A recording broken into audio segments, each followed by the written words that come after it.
Hi there. Welcome to the SoberCircle channel. Enjoy this speaker tape. Hi, everybody. I am a very grateful member of Alcoholics Anonymous. My name is Marty Jeffrey. Okay, in closing, I got that. I was just thinking about those cakes in my early sobriety. I've been sober since February the 8th of 1976. I know, a real old tortoise, but I sobered up at like 23. So I was thinking about that blonde and that cake and me in my first 30 days.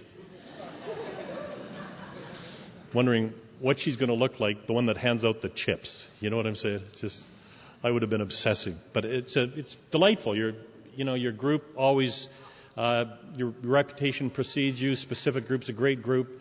There's lots of great sobriety. Over at Richie's house tonight, and they have some sort of a sacrifice, and then later you eat. And it's the only thing that was missing, of course, was Bob D. There was no podium, so he didn't show up to say grace. And I know.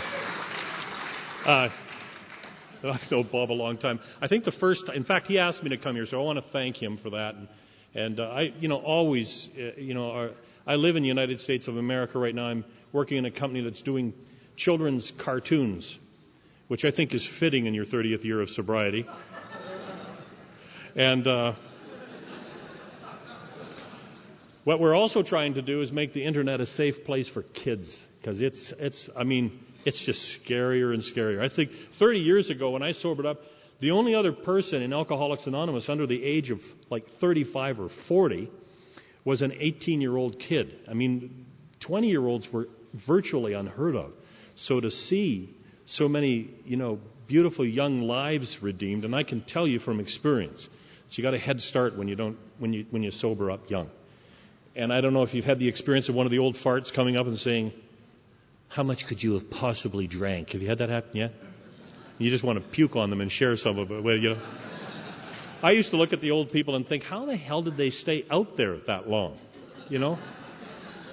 My liver's screwed. My marriage is on the rocks. I've been married 15 minutes and it's a mess. And anyway, I want to assure the new people in the room tonight, and it was so great to see you stand up. I think that's an act of bravery in itself.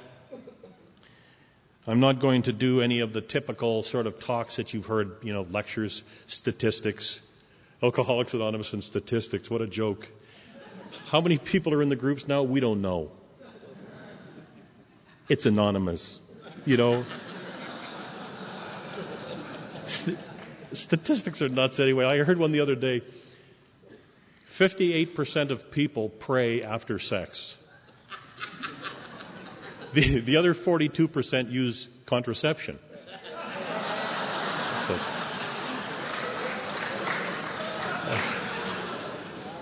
but the thing I wonder with all the statistics is, how do you know that? What, do you have a survey group or something you go in right after? Are you praying now? It's nuts. We're not going to do anything medical. We're not going to get, into the, unless you want me to. I know that when I first sobered up, I was an alcoholic when I got here. I want you to know that I developed alcoholism from coming to meetings. I had serious social problems, a lot of misunderstandings with the people around me, a woman that just did not understand. And I drank to relieve my stress, but I was not an alcoholic. And so the day that I realized that I actually, once I started to drink, I couldn't stop drinking, I became absolutely terrified. Have any of you experienced this? Like all of a sudden you realize, oh my God, I'm an alcoholic? Alcoholic? You know what I'm saying? Did you go through this? And I phoned my sponsor. I said, Dwayne, I was on the freeway, I'll never forget, I'm an alcoholic.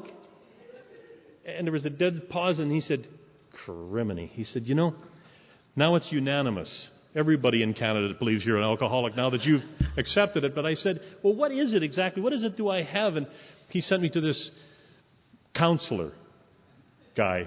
And in 1976, there wasn't a lot of that going on. There was mainly alcoholics, one alcoholic helping another alcoholic. And we took people home. And after they left, you still had your furniture. And all kinds of really weird stuff went on back in 1976. It was a kind of gentler place, I think. Anyway, I went to this guy, and his name was Bob Cruikshank. He's a very severe-looking man. And I said, I need to know exactly what it is that I have. He said, you're a drunk. I said, no, but I mean, what do I have? He said, you have, and you newcomers, all we're going to ask is that you just remember this one small part. Take this out with you. You have a biochemical genetic disorder centered in the hypothalamic information control center of your brain, which is made worse by your liver's inability to metabolize alcohol without producing acetaldehyde, which mixed with dopamine produces tetrahydroisoquinoline. And that is a deadly combination given your narcissistic, egocentric core, which is driven at times by feelings of omnipotence, which tend to their own integrity despite the cognitive dissonance. I know. I said, what does that mean? He said, your drinker is broke. That all doesn't matter. That is all true. But the fact of the matter is, if you take a drink and then the drink takes another drink, you've got the same thing I've got. That's all there is to it. That is all there is to it. That's what makes us different from that class of people that we used to drink with that went home. Do you remember those people? The ones with superior will or better home situations or something. Do you remember those guys? Like, well, I'm going to go now. And you go, what? Because inside of you it's going, but you're thinking, well, they haven't finished their drink. They may leave it.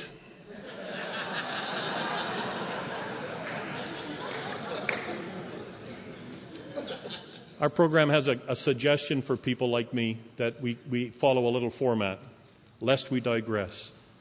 And that format is that we tell you what I was like, what happened, and now what am I like now. And I want to really make it very, very specific that it is not what it was like, what happened, and what it is like now, because what it was like was the result of how I was. I've come to understand that if I leave the house with a good attitude, the number of horses, arses in the world drop by over 95%. I've come to understand that if I have an attitude of gratitude, that the intelligence on the planet Earth goes up many, many times. And people drive better when I'm grateful. It's true. And so, as the big book says so correctly, that our troubles are largely of our own making. And that what's wrong with me centers in my mind. And so, my little alcohol story starts at age 11, and I know. In fact, I snuck into a specific group meeting. I got to talk at the Tri-State a while back, but I snuck into this group because I knew I was coming here. I thought, what would that be like? And there was a woman who had started drinking at age 3, and I thought, it's getting tougher and tougher to be weird. And then last week I had yet another experience. I want you to think about this, and I don't want any of you young women to get nauseated, but I had a new baby, fathered a new baby born 2 weeks ago. I know. What can happen, huh? Girl over there went, ew. But yes, it's true. We're still having sex. Get over it. Anyway. And loving it. And slower. But I forgot to pray. Is basically what happened. So here's my new son. And, he's adorable, and he's healthy, and Mama's healthy, and she's 36 years old, never been a mother before. She's gorgeous, and they have a breast. You know what this is? This is not good news if you've got one of these appendages God hangs on the male of the species, because they cut the tip off of the thing. It's like you get one of those cigar things, and like so. It hurts. And so they created what are called sugar balls. This is they take Manischewitz wine and sugar. And they usually give a kid one. Mine had 4. And I'm looking at him after the thing, he's Bring it on. Like, wah! Or, wah, wah, wah. Sounded like a newcomer at about the 30th day. Wah, wah. It's just all right, So he's already had a slip. And I have two other children. I have a 31-year-old son, his older brother. You're old when your baby's born and he has a nephew and a niece, which he does. I have a 29-year-old son and I have a 27-year-old daughter, and she has two children. So I don't care what you think when you get here. What's going to happen to you is beyond your wildest imaginings. I would have never bet that at age 54, I would be learning again how to change diapers. And baby poop smells just the same, except at this age and after this amount of sobriety, I know he's not just doing that to bug me, that it's just a natural function. So there's been some growth, It's exciting to be on the planet. But anyway, here's how it goes. Here's what I was like. I was a kind of a okay kid, I think. My mother used to tell me I was very bright. And I didn't hear that at school or anywhere else, but I had problems at school. They wanted to contain you.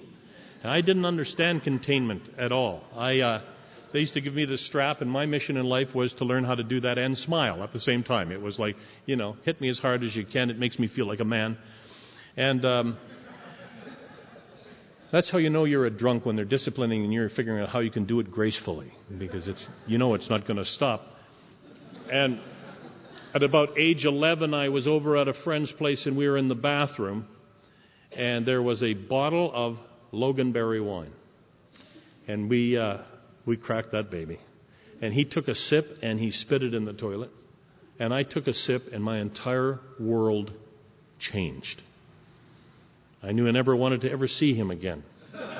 Anybody would spit that stuff in the toilet. I immediately developed a new vocabulary. Moron. What are you doing? And I polished off the better part of that bottle, and I had a spiritual experience. I was taken to the fourth dementia of living, and I got on my little bicycle. I remember thinking things immediately. I had instead of the torrent of thoughts that I normally had in my mind, that like in and out, there was just one thought. That's what alcohol used to do for me. It'd laser focus me into a resentment, which was on my brother Michael right at this point in time. I hated Michael. Michael was 4 years older than I was. Here's how you can just know that God is just. Because when I was 20 years sober, my brother Michael asked me to sponsor him in AA. I said, oh yeah, I'd love to.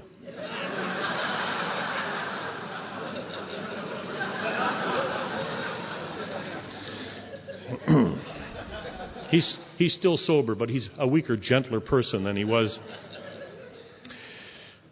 I went home, I was going to beat Michael up. I suddenly, I don't know why, but I looked in the mirror and I saw that I was a lot more man than I had ever noticed. And my nose was remarkably reduced.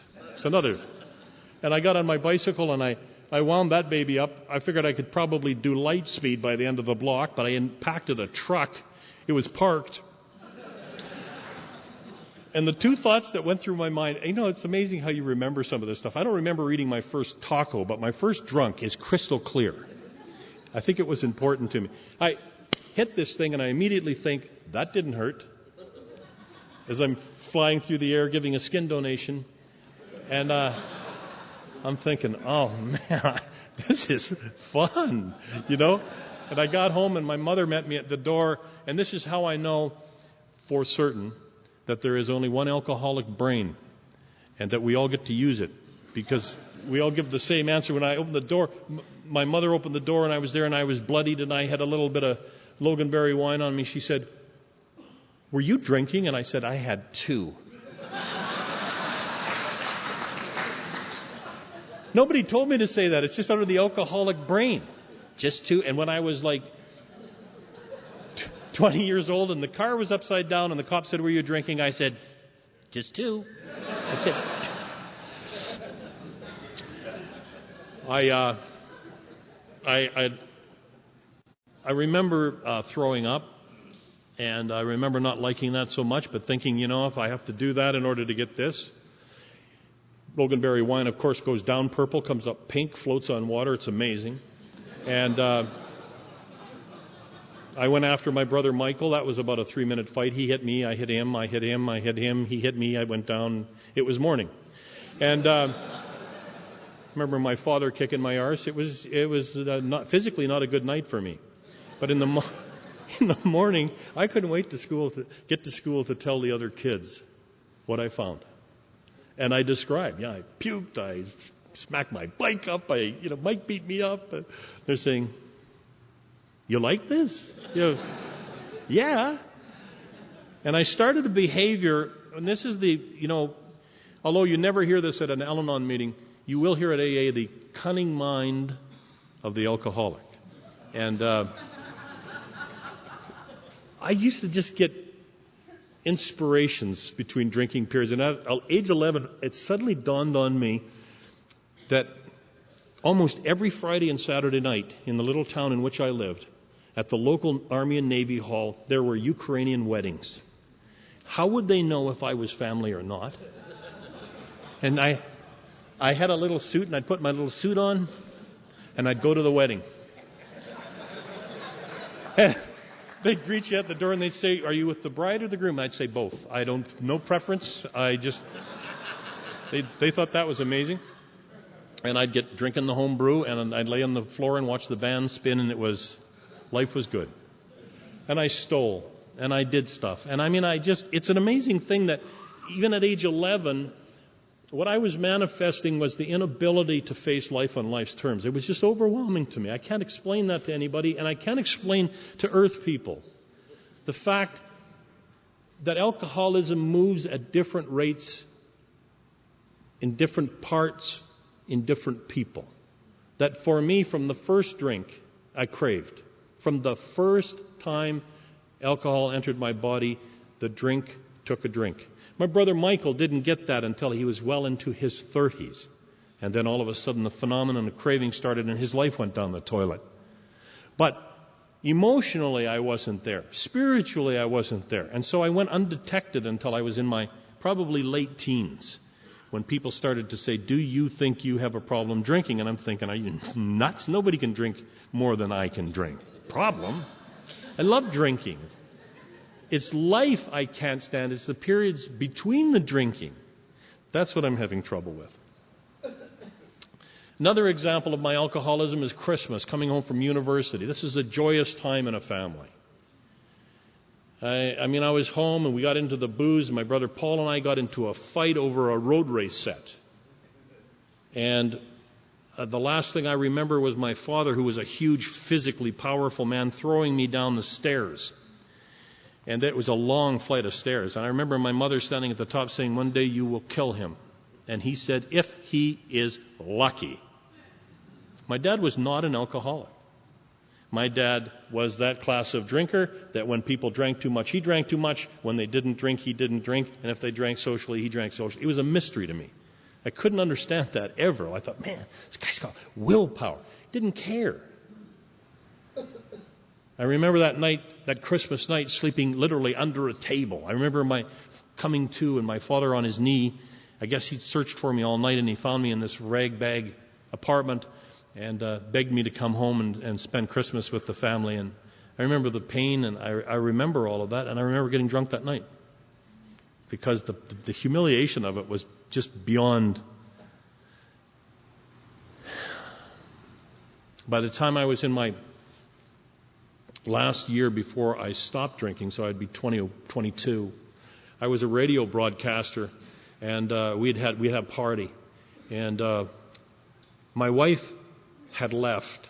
I didn't understand, by the way, that she was leaving. I don't know. There's a disconnect that takes place. She said, "I'm going home to Mother and Father." I thought she was going to visit. It never occurred to me that she should have said, "And I'm not coming back." I might have got that, but it didn't. So days went by and they never came home. But it was kind of good because I could drink.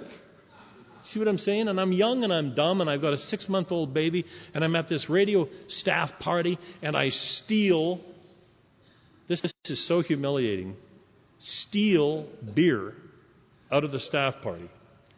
And you know, I don't know about you, but I drank, I turned virtually invisible. And so they might have seen the box of beer going out the building, but I was pretty sure they wouldn't have seen who the hell was taking it. And I get out in the car and I thought, slick. Undetected. And I went home to drink my prize and I fell up the stairs. I don't know how the hell you do that, but I went up, the beer went down, and a lot of the beer broke. It was the saddest thing. Family was gone. Beer. Oh. Here, these big spicy sausages. I thought, you know, I've had a bad night. I'm going to have a sausage. I'll feel better. Took a big suck of beer, put the sausage in the oven, and passed out. Of course, it caught fire. When I woke up, there was thick, greasy smoke, and me on the floor. And I'm thinking, roll and crawl, roll and crawl. You could do, or you could save the entire apartment block. You know, and I knock on my neighbor, and I'm drunk, no clothes on. God, that even grosses me out. And I knock, and I say, fire. And this guy, did you have that at the end of your drinking when the disgust in their face was just like, it would shrink your soul. And this guy just pushed me aside. He said, you are a drunken, disgusting, your oven's on fire, you idiot. What have you got? There's like a dog turd in there all black. And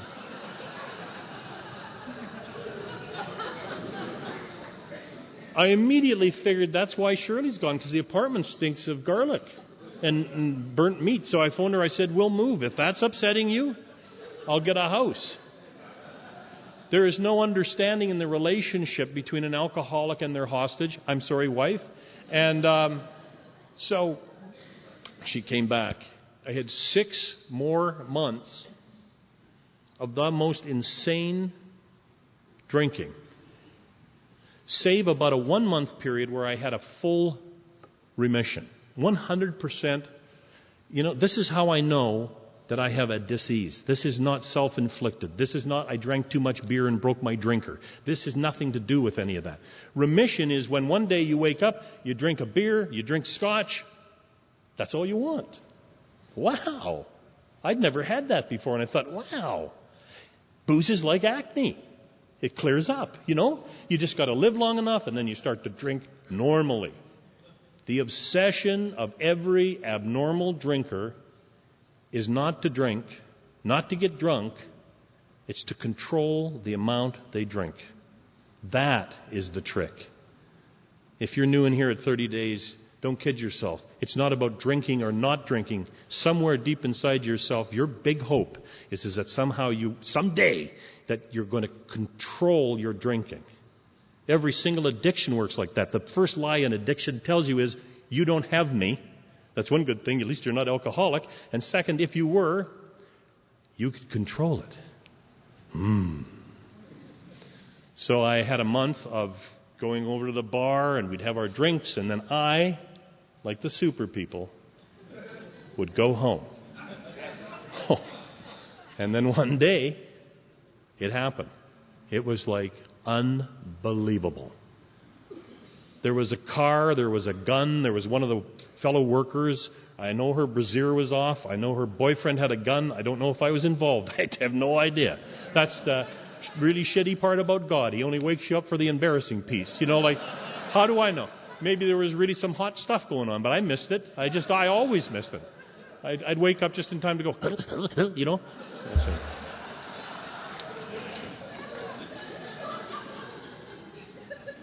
And I swore, I got home that night, I passed out. It was February. It was brutally cold in Canada in February, in that part of the world.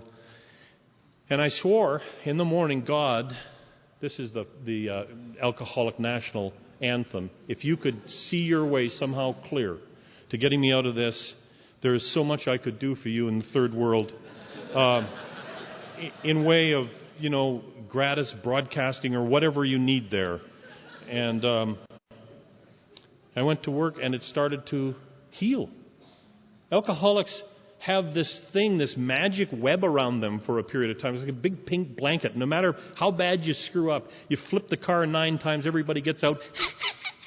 And then, and then all of a sudden you hit a pole and 2 people are dead, and then somebody suicides, and you start to. It's like in the book it's called a rapacious creditor. Rapacious creditor. It starts to take back not just what you took, but everything back. And so that day I went to work, and I was sick and I was nervous, and I knew I'll never drink again. And then at 5:00 in the afternoon, after the president of the company had called me in and told me I was still going to be working there, and the girls had decided not to press charges, and oh God, and on and on and on. I'm thinking, what a day I've had. God, did I say I'd never drink again, or did I say I'll never drink again to excess? Pretty sure I would never say I would never drink again, because one of the miracles that Jesus Christ performed in Capernaum was that he turned water into wine. It was his very first miracle, which must mean that Jesus Christ, Savior of the world, wants me to drink. You see what I'm saying? And yet I had trouble with the whole concept of delusion. What a program where the second word is admitted. You ever think about that? You have to be completely deluded before you have to admit something. It didn't say, we're alcoholic our lives. We had to admit. Because no matter what you accuse me, I wasn't there. And I was 6 months sober. A guy says, hey, I saw you in Safeway last week. I said, no, you didn't. I was there. I just didn't want him to know I was there. And I didn't know why I didn't want him to know I was there. I just didn't want him to know I was in Safeway. What could somebody do with a piece of information like that?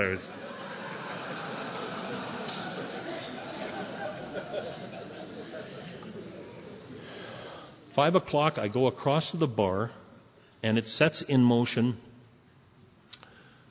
the most out of control. I remember I put my friend Jim's head through drywall about the 7th time, and I thought he was going to, his eyes were rolling back, and then I ended the night by throwing him through a bank window.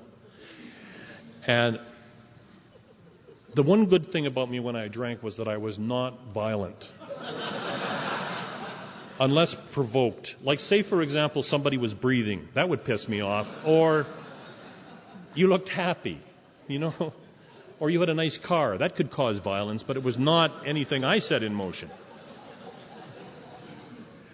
There is something that goes on inside your head when you're drunk that you start to get very resentful at strangers. And anyway, it was a horrible, horrible night. And in the morning, I woke up with the horseman Bill talks about, guilt and remorse and I don't know about your drinking, but with my drinking, when I woke up in the morning, I would get bits and pieces of things. If you're here tonight and you're new and you're blacking out, I want to welcome you to the fellowship of Alcoholics Anonymous, because normal people don't black out. Normal people drink, burp, fart, go home. Boring. We drink, and then we go into the death syndrome. The brain starts to collapse because alcohol is not as turgid as water, and our brain thinks we're dying, and you know what? We like that a lot. Whoa. Dr. Silkworth said we drink for that elusive feeling, only generated when that alcohol hits. Oh, God, that's good. And that's that feeling that I drank for. I always and you try to recapture that, And the more alcoholic you become, the harder and more elusive that is. Is that at the 9th drink, the 2nd drink, the 3rd drink? Maybe if I drank wine first, then water, and you try and manage the disorder, but it always ends up the same way. You go over the ski jump, and then it's morning. And there's bits and pieces. And I thought, oh, Jesus, the bank. Oh, my God, the car. I smashed the car up. Shirley. Oh, I hope nobody saw me. Oh, And then the phone was ringing way off in the distance. And when I picked the phone up, it was one of those nosy, intervening self-centered, caring bastards they call family. You know the ones I mean. They care. And it's not that you haven't tried to push them away hard enough or something. It was my sister. And she said, do you think you have a drinking problem, Marty? You know when you're in enough trouble, you'll go to anything? If she'd have sent me to, Dog Molesters Anonymous, I'd have gone just to, whatever you guys think, you know what? If you would just let me get this settled down and get my life back into some sort of order. And then I could start to, I just want to drink scotch. I don't want any trouble with anybody. I just want to drink scotch and have a woman and a white piano and be Elton John. Other than that, And she said, would you speak to a guy from Alcoholics Anonymous? God is my witness, I thought. I haven't got enough trouble. I've got to help some guy from...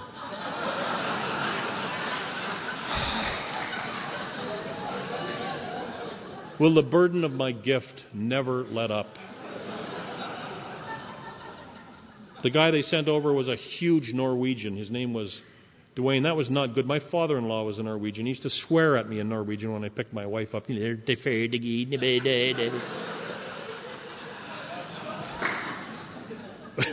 Literally translated means they don't have a language. Anyway, out of all of the people in Alcoholics Anonymous He sends a Norwegian. But this one is big. And this one is 13 years sober. And this one is a counselor. Oh, God. And he drove a 1976 Ford LTD, robin egg blue. And when it came up to the front, it looked like the docking of the Queen Mary.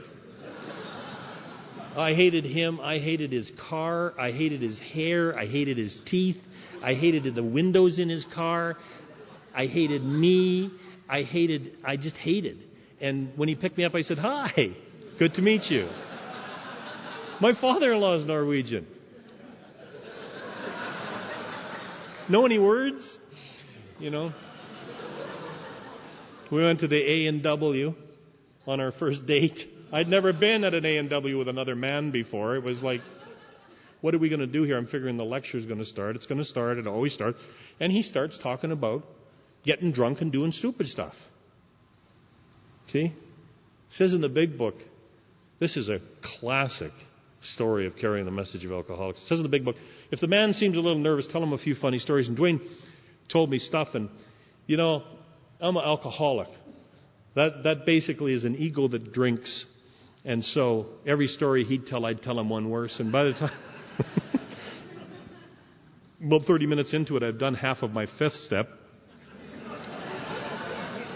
And he said to me the thing that convicted me and allowed me to stay sober from the time I came to Alcoholics Anonymous till now. I have never, ever had... Now, I've had lots of emotional trouble. I've been a complete weenie, and I've missed meetings, and I've been a very bad boy, but I have never had any Mary Wonderful or mind-altering chemicals or booze. It has not... I always think of that story, and the guy said it has not been necessary. The guy said, it hasn't been necessary for me to take a drink for 12 years. And the guy said, you were full of crap. I saw you last night. You were drunk. He said, I know, but was it necessary? I haven't wanted to drink. It says on page 85 in our book that it comes to us. It's like a gift, that we are placed in a position of neutrality. It isn't something I did or conjured up or understood or figured out or, all I was one thing. Please hear me if you're new. Willing. You know how you know you're willing? Because you're going to a bunch of meetings. And you've got people like Richie whipping your ass and making, move the chairs. Now move them back that way. Put them over here. Now, turn the chair upside down. Now sit on the upside down chair. Guys, come on. When you're doing that stuff, you're going to stay sober.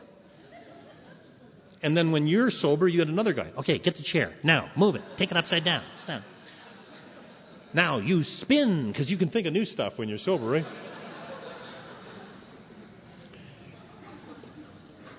That's what I had. I had willingness, and God took... It says in the books, they're amazing words, Because it's not about character transformation or behavior modification. It says that the problem was seemingly lifted out of us, that all of a sudden things that were important to me became unimportant, and that I was set on a new path, and that I would start to see others, and that I would start to have less selfish thinking. You see, I got to Alcoholics Anonymous. I didn't understand the difference between me and all of the people around me.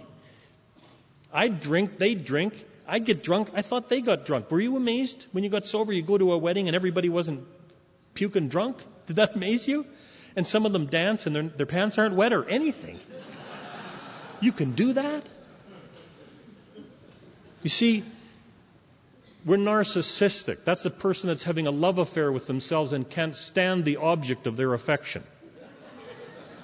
I'm happy, I think you're happy. I'm drunk, I think you're drunk. I'm sad, you be sad. Don't you be happy when I'm sad. Do you know how many people in this room are thinking, what an ass. I wish he'd finish. Shut up. That's right, my sponsor. But, no, I remember going to meetings and hearing windbags and thinking, aren't you terrific? Aren't you just having a wonderful life? There's a bus leaving in 15 minutes. Be under it, you know? I don't want what you have. I didn't know what you had. Dwayne took me to this meeting. I'm 23. I'm slick. I've got hair at that time. I had big billboards on the side of buses with my picture on there and doing the drive show. I remember laying in front of the Queen's Hotel, the Skid Row Hotel in this town in which I was broadcasting, in my own vomit. And I came to, and just as I did, a bus went by with my picture on it. Well, maybe there's something wrong with me. Maybe not. We went to a meeting. He said, you're going to love this thing. It's in a restaurant. I said, in a restaurant? Wait a minute. In a restaurant? Will people know we're going to this meeting? He said, I suppose. Dwayne, you know. Oh, he said, you don't have to worry. They don't know what we're doing back there. All right. I'm going through the restaurant. I'm saying to people that are eating, I'm not going to the Alcoholics Anonymous meeting. Nothing to do with that. I'm just going, people are looking at you like, what? The difference between self-centered and what everybody else is that when you're self-centered, that's what your core is. Everything is about you. What's the opposite of that? God-centered. When you're God-centered, everything looks different. Trees turn green again. Believe me. Newcomers, this is true. You're going to drive down the street one day, and you're going to phone your sponsor. You're going to say, you notice how pretty the flowers are right now?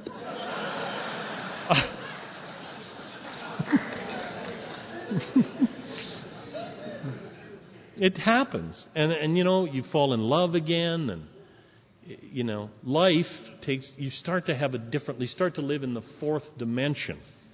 That doesn't mean it's always going to be easy and everything like that. I went to this meeting and there were people there, old people, 40, 50, 55, old, wrinkly, kind of look like I do now, actually. And they were going up and down a set of 12 stairs or some damn thing. I didn't know what the hell they were doing. There was one guy leading them, but he didn't say a lot. He was pretty humble, I thought. And he was asking other ones to talk on stuff. And one of them said that he'd been stuck on the 5th stair for quite a while. Oh, and that sent an electric chill through the entire group. They said, you better get off that 5th stair. You'll get drunk. And I'm thinking, where is that 5th stair? When you're new and you come to this culture and we've got all our own little in language and our little in jokes and we sing happy birthday, you know how weird that is when you're a newcomer and there's like 5 grown men standing there. Happy birthday to you. It's like,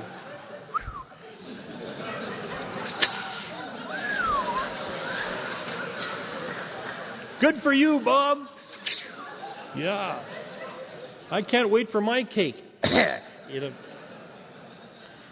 To us, it's meaningful because we know how damn hard it is to put together 30 days. I think 30 days for me was the toughest of all, to tell you the honest to God truth. It was like once I got that 30 days, I thought, I'm so dry, I could catch fire. I was afraid of the Norwegian. He told me outside of a meeting one night that if I drank, he was going to bust every bone in my body. And I said, why do you say stuff like that? And he said, because I love you. And he said, if you drink, you're going to get beat up, and I don't want strangers hurting you. I'll beat you up myself. So I just, you know. See, what's hard in Alcoholics Anonymous is that if you're like I was when I got here, I had this actor that I'd presented the world for such a long time, and I had a little, character I'd pull out, and you'd say, "How are you?" And I'd say, "Really good." You asshole. I mean, I didn't say that out loud. That was my inside voice. But, and so when he said to me after the meeting, "How'd you like the meeting?" I said, "I loved it. You guys really got something going there. And if you need any help, like if I can do anything for you in broadcasting, collect money, whatever you need." He said, "Yeah, that's fine.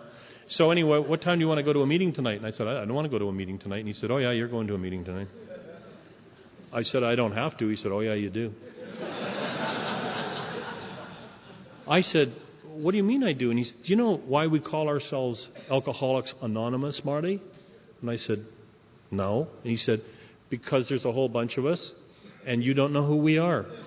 And I'm not saying everybody should be sponsored like this, but I don't know how I would have got here without this guy.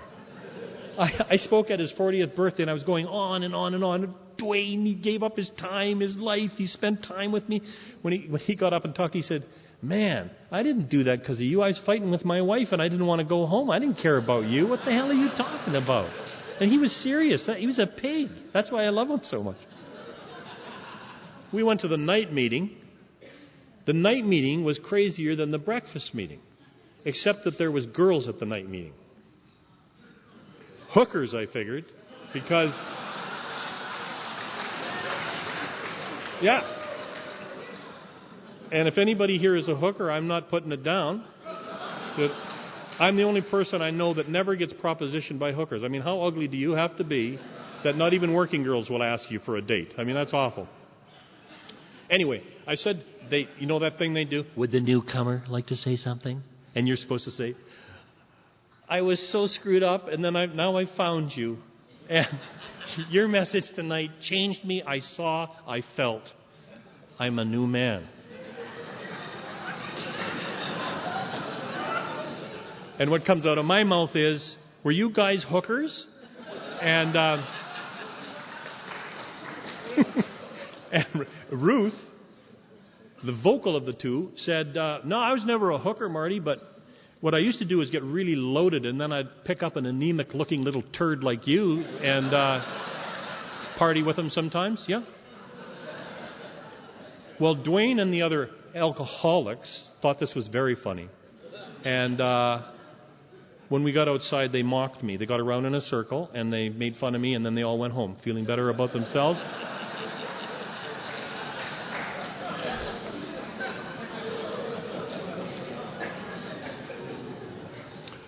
Dr. Silkworth called it the start of deflation at great depth.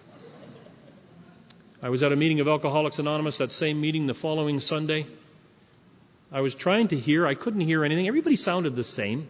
They all had the same message. I was desperate. I'm not desperate. I have $1 million. I have now 7 cars, and I just don't know if it can get any more wonderful. That's all I ever heard. And I knew they were lying because I lied. You know, if you can't trust, it's because you're not trustworthy. If you think everybody's a liar, guess what? That's in you. I'm at this meeting, and all of a sudden I feel something really weird under the table. I think, what the hell? And I look under the table, and it's a 30-year sober member named Joe Glum putting shoelaces in my shoes. I said to him, when I was many years sober, "Joe, why did you do that?" And he said, I could see how poor you were, and I felt so bad, and you never had any laces in your shoes, and one night I just couldn't stand it. I had them. I was going to give them after the meeting, and then I thought, well, that'll embarrass him. So I said, "Do you think going under the table, Joe?"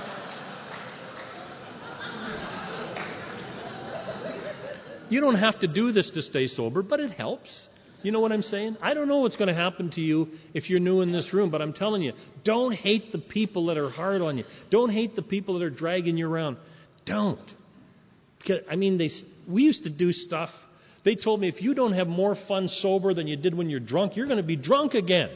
So tonight's mandatory fun night. And I go, "Oh, whoopee, Jesus, kill me. Somebody kill me, please. And we go over to Dwayne's house, and he had a dog. It was sold. It had no teeth anymore. His name was Tinker. He's 6'5". He's got Tinker. And you'd knock on the door, and the dog would go, woo.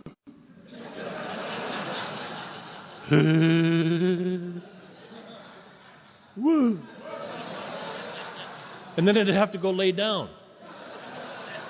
The drunks would be on the floor because of Tinker. I'm saying, that's not funny. Oh, yeah, that's hysterical. Watch this. Okay, no, Tinker, smile. No, drunk. I'm thinking, oh, God. Oh, God, one day at a time. This is forever. They know where I... Oh, Jesus. And they brought a guy to help me. His name was... Oh, I wouldn't say his name, but he lived down the block from me, and they said, he can really help you. And then he told me a story. He'd beaten his best friend to death with his bare hands and got out of the technicality. I thought, oh, Jesus. Oh, God, now they've introduced... The murderers know where I live now. Thank you, sister. A Norwegian, ignoramus, big killer guy, and a murderer. Yeah, I feel better. I want what you have. I'm thinking, what the hell do you have? Let me get this straight. I can get wrinkly, not drink for the rest of my life, go up and down the stairs and play with Tinker. Is this, bring it on. Is this it? That's why we have to admit in step one. We have to admit, because you see, everything that I was seeing was everything that would keep me apart and different then. I couldn't see the fun in anything, because if I did, it'd have to stay. You see, people say, I don't get the steps. Of course you don't. Until you admit that you have no power over alcohol, until you admit that your life has become unmanageable, you can't accept. That's my program. Admit and accept. AA. Admit and accept. Today. Sober. Admit and accept. You made a mistake. Accept it. It's not the end of the world. And so once I admitted and I accepted, and I came to believe that there was a power stranger than myself, some of the guys called God, which emitted all sorts of emotions, because I remembered God. Now, it was that God from Sunday school. That's where I went as a little kid, and then they kicked me out for selling condoms because they're narrow-minded. That's God. You see, you'd be much better to say something like being or presence or higher power or something that didn't have a whole bunch of luggage attached to it. They said, just what do you conceive God to be? And I said, punishing, waiting, like some sort of like barbecue guy that's going to cook your ass as soon as you're dead, eh? You know, and then all the good ones watching. Oh, give it to him. Give it to him really good. That son of a bitch, he did things to me. My wife and the kids. Oh, slower, slower, slower.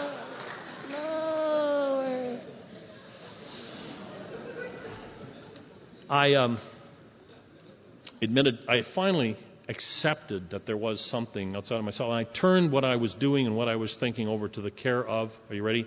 Dwayne. I'd love to tell you I got to God right away. I didn't. I know that Alcoholics Anonymous for me today is more about finding a conscious connection to my higher power than going to meetings, reading the big books, all that stuff. That's all just mechanism stuff. I'm trying to improve my conscious contact with the Creator of all things. That's what it all boils down to at the end of the day. When I have that, then what happens is my nature, your nature, all of our natures is to be joyful and peaceful and free. That's how we are actually built. But it's obscured, as Bill says in his story, with pomp and circumstance and worldly stuff. And we obscure the joy. We only touch it every once in a while. And then when we get in connection, step 11, sought through prayer and meditation to improve, make better that conscious contact with that higher power, that joy just pops up. Just what we are comes through. And you're sitting at a meeting one day and you start to cry. And you don't know why you're so happy, you don't know what to do. And you just see newcomers and you see families come together, and there's a tremendous amount of fun about it all. Spent a whole bunch of time with John and Lucy and Stan. Unrepeatable. Just fun. It's been nuts. And I want to thank the specific group for allowing me to come one more time, tell my ragged little story. I hope that there is one person in here that got anything from anything I said. If you did that, I had a big night. Those of you that found things that I said offensive, please take it home and use it. Good night. Thanks for listening. Please support the channel by liking and subscribing.